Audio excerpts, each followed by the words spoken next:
Hey everyone, welcome back to Vibin It. We are so excited to be here with you this week.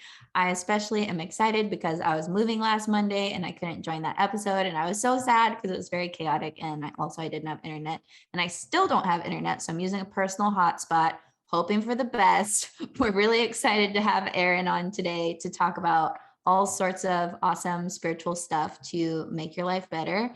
And yeah, I'd love to introduce you guys. I'm too excited. I'm combining my words. Introduce you guys to Aaron Abke, who is a really awesome spiritual teacher, and we just love his vibe. So we invited him on the show, and now he's here. So we're doing it. We're rocking and rolling, and Lindsay is literally having an earthquake happen. Before we started recording, we were like, let's rock and roll. And then Lindsay was like, I think there's just an earthquake here. So I think this conversation is going to be really aligned. I think I must have commanded it with my If I just powers. run, if you see me just dart off the screen, it's because I'm taking shelter. No, we should be fine. We should be fine. Any earthquake in Nevada so far as I've seen has been very, very tiny. So nothing like LA. Aaron, so good to have you here. Thank you for being here with us. I'm Thanks also stuffy. So if I sound like anything, it's that's why. If I just try to just glaze over it. How are you today? How is life for you, Aaron? And what's been going on in your world? Man, life's been so good it hurts lately. Oh, that's so good. Great answer. I love that. Yeah, so good it hurts.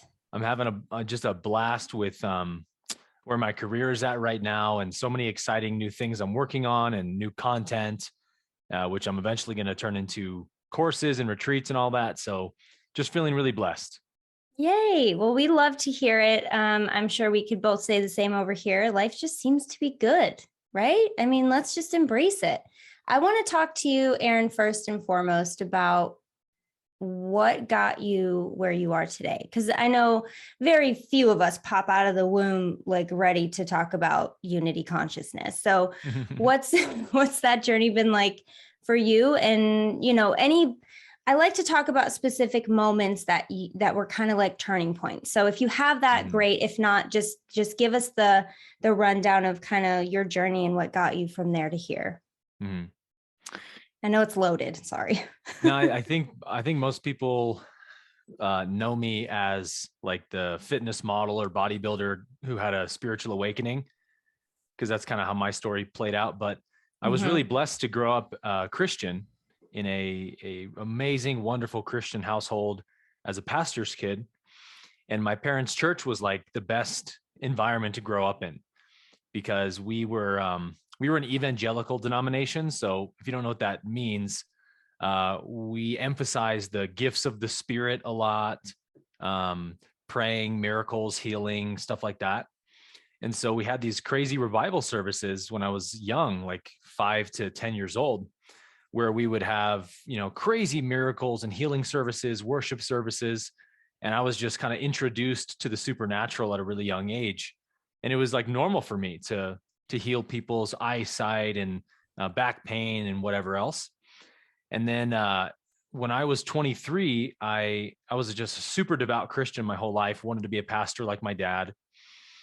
But then at 23, I graduated from Oral Roberts University with my degree in music and theology to be a worship leader, which I had been doing most of my life. And I took my first church job as a full-time worship pastor. And the church I was working at was very different than my parents' church, in that it was extremely legalistic and fundamentalist and dogmatic.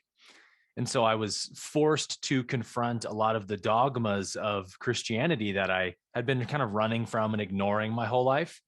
Because at my parents' church, we just talked about the love of God, the forgiveness, the goodness of God, Jesus loves everyone. So it was like, we have the convenience of not thinking about all the contradictions about like hell and the rapture and this and that. But at 23, I was like, put into a corner by the universe to force myself into deciding whether or not I accepted this version of God that I was presented with. And it was just a resounding no. It was like, I don't know this God you guys are preaching on stage every Sunday, who sends people to hell. This Jesus who is vengeful and wrathful. Like a God to be feared instead of, Yeah. That's not the God I experienced or knew. And that wasn't the Jesus that I read about in the Gospels. So I left my religion, kind of blew up my whole life. The first time I did it twice. And, when you grow up in a Christian environment, school, church, everything is Christian, all your friends, family. It's like leaving a cult. Everyone ostracizes you. They don't want to talk to you anymore because you're now a threat to them and you're a heretic and stuff. So I just moved back to Oklahoma, where I went to school, and spent 4 years just pursuing kind of Eastern teachings, Enlightenment teachings, reading about Hinduism and Buddhism a lot, and trying to find answers for like, who is God? What is God? What do I believe about the divine? And that led me to a really profound spiritual awakening, which most people know me for, at 27 years old, where I had my second awakening, but this time it wasn't out of a religion. It was sort of like out of the character of Aaron, the ego self, and into the cosmic universal self. And that kind of launched me on my, the next phase of my life, where I began teaching on YouTube, because I'd experienced this kind of 2-week period of super intense bliss and samadhi and enlightenment. And then after coming out of that experience and my ego came back online, it was extremely painful to lose that heavenly state of consciousness and be back in, ordinary consciousness again. So I just said, hey, what else is worth going for in life after tasting that? And nothing else matters. So I devoted my whole life to figuring out how to get back into that state of consciousness again. And I immediately quit fitness modeling, bodybuilding. I was a full-time personal trainer for 8 years and began transitioning out of that. It just wasn't authentic for me anymore. And I just said, hey, if I can figure out how to reattain this state of consciousness, I'm going to devote my whole life to teaching others how to do it. Wow. Sorry, I was muted, so hence the pause. But that was a really gorgeous story. Thanks for sharing. Also, I have to ask how old you are now, because you still look really young. 32. Okay, 27, 32. Okay, so I'm just putting the timeline together. Yeah. Cool. Very, very cool. I love that story. And it just really goes to show like the beauty that can happen from following that niggle and having the bravery to be the odd one out. Because like as humans, our number one need being connection, like on a human level, a lot of times we don't want to look at the things that are not status quo. We don't want to go against the norm solely for the fear of losing those relationships, losing connection, feeling misunderstood, being ostracized. So I just want to say that you're really a badass for just being like, I got to do my thing. I got to follow my truth. I know it's going to be painful. I'm going to lose some connections. People are not going to like it, but hey, and now you're here.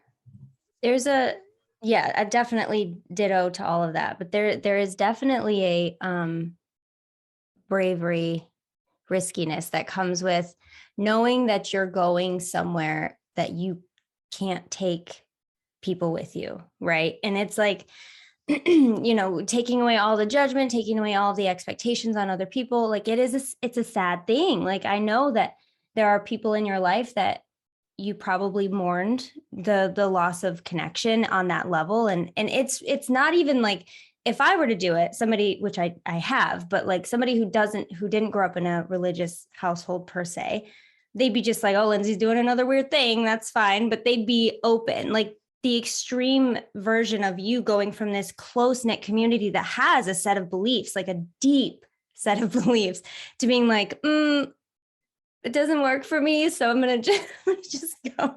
It's such a hard thing. So I really like that Kelsey brought that up again. And I want to really impress upon people that it's something that you can only know for you. And I know there's people listening that are like, well, how do I do that? I know it's one thing to go from one thing to another and try to find people that support you. And at the same time, leave a group of people who had supported you and now try to find some sort of root or some sort of connection in that space. So I guess there would be a question in there of like, what would you say to somebody who's struggling with this and maybe thinking about owning the full version of themselves, but also knowing that they can't take those they love with them?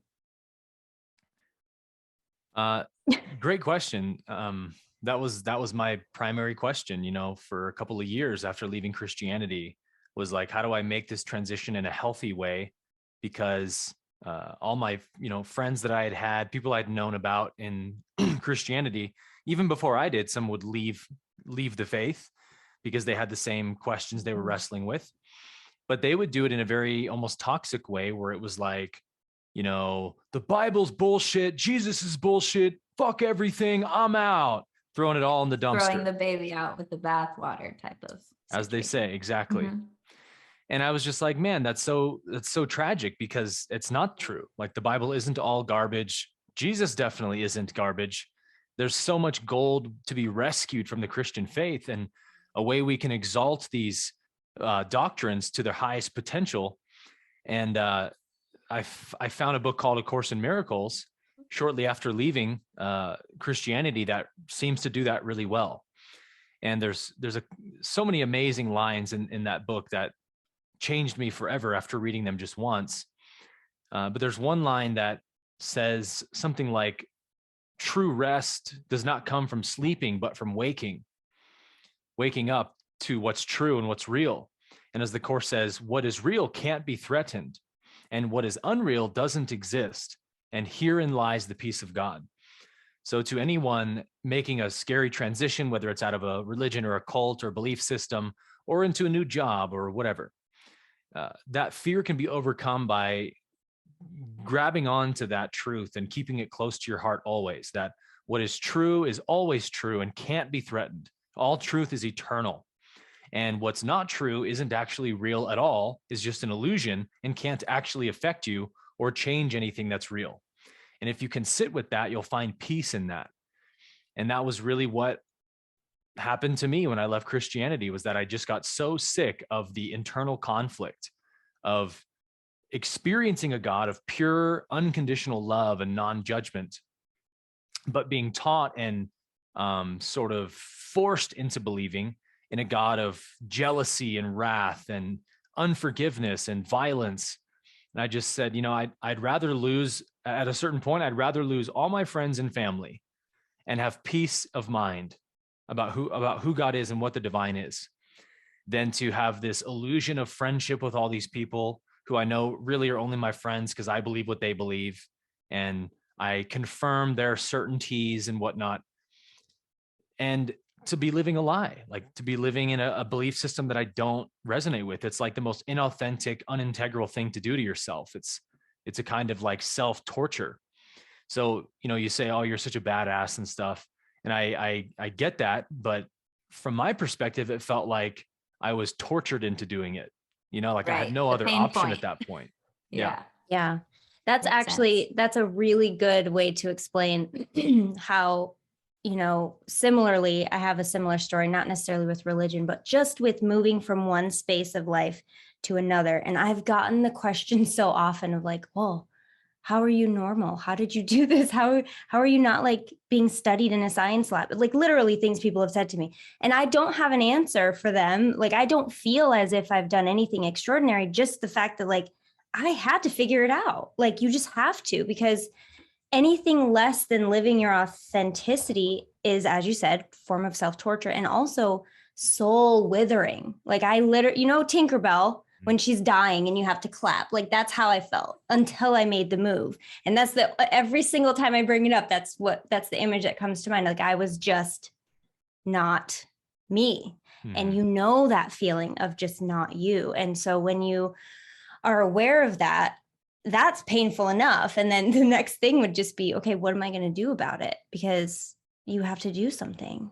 I mean, I guess you don't have to do something, but you definitely should do something because look where you are now. And, I'm happy where I'm at now. And gosh, there's so much beauty on the other side of that, maybe uncertainty or that, that pain point, that discomfort. There's so much beauty. And let's talk about that.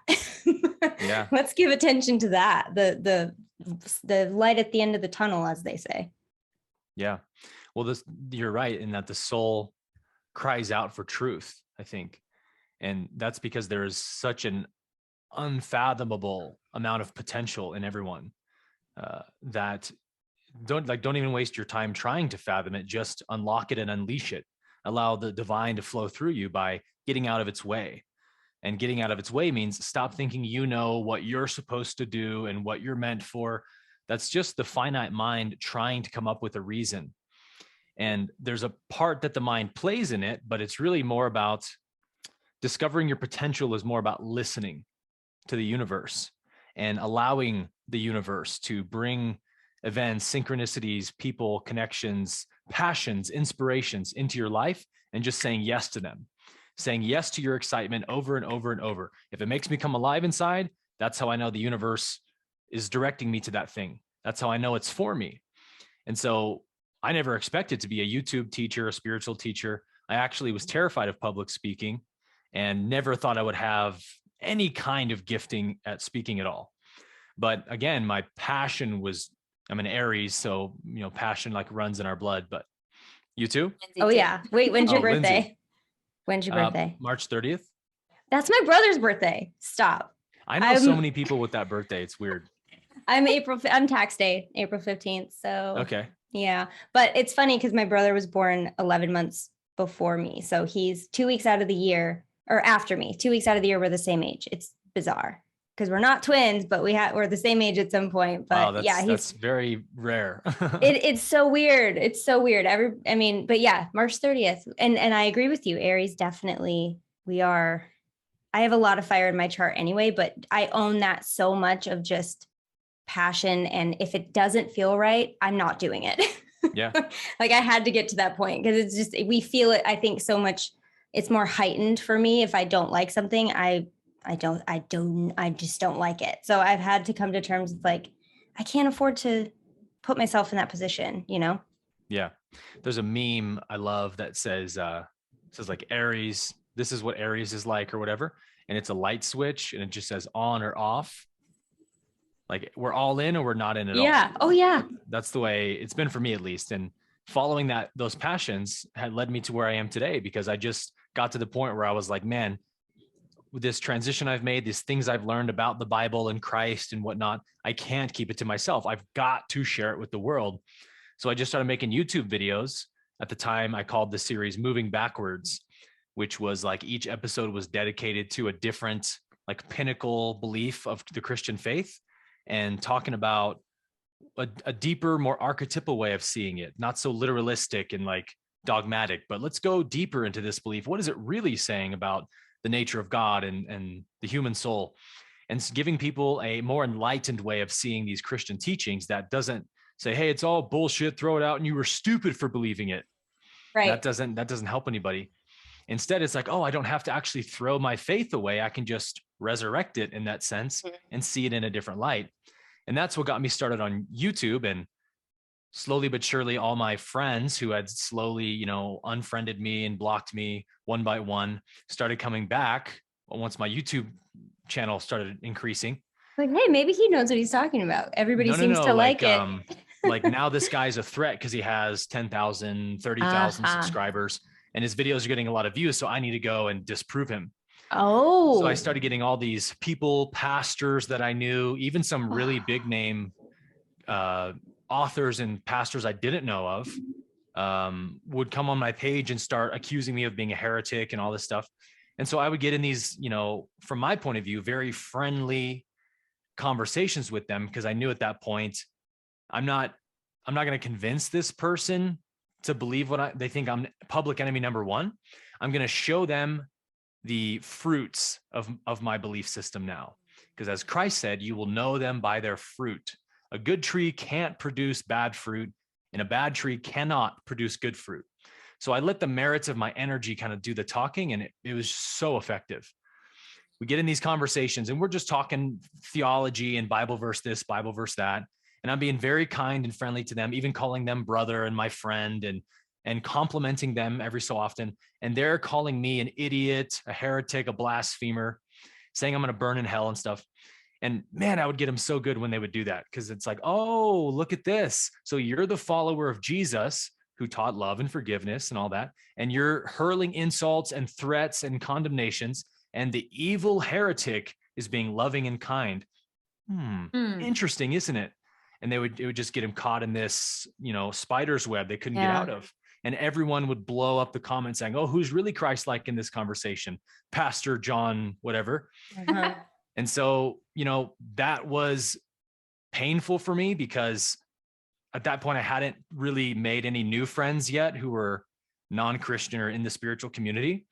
So I was all alone and just receiving constant attacks and being berated by Christian friends, people, and even pastors, even some of my dad's close friends. He lost friendship with his closest friend over me leaving Christianity because his friend wanted to tell him how evil his son was. And he was like, listen, stop talking about my son like that. I know him. He's not evil. He has a great, beautiful heart. Maybe he's lost, but don't talk about my son like that. And then they just couldn't cope with it. So it rippled through my family, through so many different networks in my life. And it was a hard season to hold on through because I just went like, God, if you don't uplift my life soon, like I can't keep doing this. I feel alone, isolated, and attacked from every angle. It was about a year where that happened. And I was living in the Bay Area. So, as you guys probably know, you can't have a social life there. There's 12 million people packed into like 50 square miles or something. And, you go to work and you go home and that's it. So it was only once I moved to Colorado that I started actually gaining friends in a new community, and my career just absolutely took off. So I do want to stop for a second and ask you the relationship. How has it evolved with your parents? Because look, growing up in that community, I know that it's hugely family oriented, and I'm sure that you're very close with your parents. I mean, we all want to be. How have they have they come to terms with this? Have they accepted? Like, what's that like? What's that dynamic? Yeah. Again, and even your brothers, and I don't know if you have siblings, but like everyone around you, like how's that evolved? Mm-hmm. I have one sister. And yeah, I'm just so blessed to have the most incredible parents who are really like beacons of Christianity. They really walk the walk. They're so non-judgmental, so forgiving, all about God's love. And so my mom, more so than my dad, was understanding of my transition. And I'm sure it kind of freaked her out too, but she didn't let on as much. She was always very supportive and, follow your heart. Heart will lead you back to God, Aaron. My dad had a harder time with me, like publicly writing these long dissertations on Facebook that everyone would get like 1,000 comments and stuff about like hell isn't real. The Bible wasn't written by God, but not in a negative dissing way, but just like, we need to come to terms with this and stop fooling ourselves. And so he, I think he had a hard time with that initially, but my parents have been vehemently abused by the church and church politics and church people. I watched them just be lied about, slandered, scandalized over and over and over.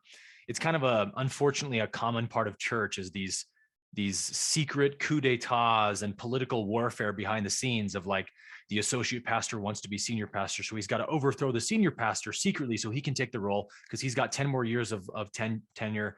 And so they lie about each other and all this stuff. And that happened to my parents at every church they ever went to. And I mean, they're like salt of the earth people. They never say a bad word about anyone. And even from the time I was little, when they would be like at home crying, holding one another over like losing all these friends, and half the church would leave because they believed all the bullshit. They would just say, Aaron, we're not going to talk bad about these people. You have to learn to forgive them and not stoop to their level. So we're going to bless them. And so they taught me that stuff from a young age through their actions. So I always kind of knew like they'll probably come around one day. And boy, have they. They just, one thing after the other, another church scandal after another church scandal. And then they're watching their son, who's supposedly a heretic. My life is being blessed in every regard. My channel's blowing up and I'm helping people all over the world by the thousands. And they started to see the contrast in my life that I became more Christ-like. I became more loving and forgiving, more authentic, less insecure, and all the other things they knew about me. And I think they just couldn't deny the change they saw in me and the contrast of, a lot of the church world stuff. So I don't know exactly what their stance is on all the Christian dogmas like hell and the Bible. I'm pretty certain neither one of them believe God sends people to hell anymore, which I never thought I would see in my lifetime. They don't believe in the rapture anymore. I don't know what they think about biblical inerrancy, but they can watch any one of my videos on reincarnation and they're very curious and open and usually ask me questions and stuff. So it's just such a beautiful relationship we have. And I couldn't be more thankful. Well, that's beautiful. Makes me And it's happy. also, yes, it's also the perfect segue to talk about what's true. What did you say? What's true will never be threatened, right? Like it's impossible to put that on shaky ground because it is the truth. So what is the truth? Let's talk about the good stuff. Let's talk about how there is no hell. Let's talk about reincarnation. Let's talk about unity consciousness. What are we talking about here? Because I want to know it all from your perspective. Well, the questions I had after leaving Christianity is what caused me to dive headlong into the Law of One and ACIM, because I wanted to know these answers. Like, why are we here? What's this universe? What's the point? Why did God do all this? And the Law of One gives these amazingly satisfying answers that almost everyone who reads it kind of says the same thing, which is that learning about these truths this book teaches, it's like I'm remembering it. Like I always knew this was true somewhere. And the truth is that all is one, or you could say oneness is the highest truth of the universe, that there is only one being, one energy, and all of us are that, expressing itself in different forms.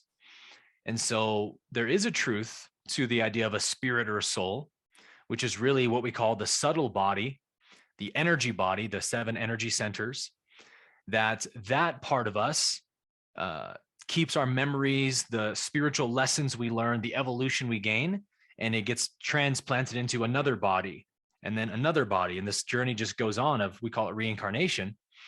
It's really just a soul's evolution. And because the source, which we all are, is infinite, it takes thousands, millions of lifetimes through a enormous spectrum of density to experience all that the universe has to offer and to discover yourself. So the Law of One explains this concept of the 7 densities of consciousness, which correlate to our 7 chakras. So the 7 densities of consciousness are kind of like the chakras of the universe.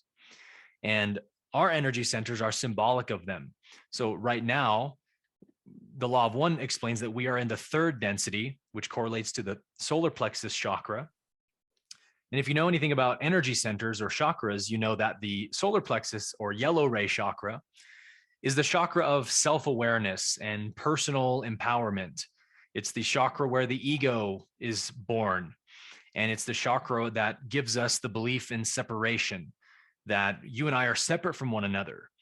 So when mankind entered 3rd density about 75,000 years ago, where the earth shifted into 3rd density, actually, we began becoming violent, tribalistic, separate. And, that played out for 75,000 years until where we are now, where we're just beginning to learn the lessons of 4th density, which correlates to the heart chakra. And consciousness moves into that density once it has experienced enough of the 3rd density of separation, of positive and negative, good versus evil, right versus wrong. And the Law of One says that 3rd density is all about the choosing.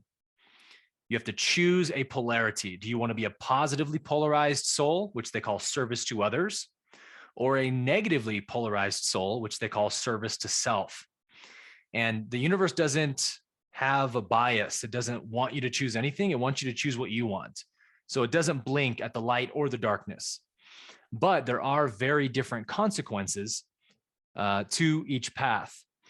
So we know that the universe needs contrast to know itself. In order to know what light is, there needs to be dark. To know what up is, there needs to be down.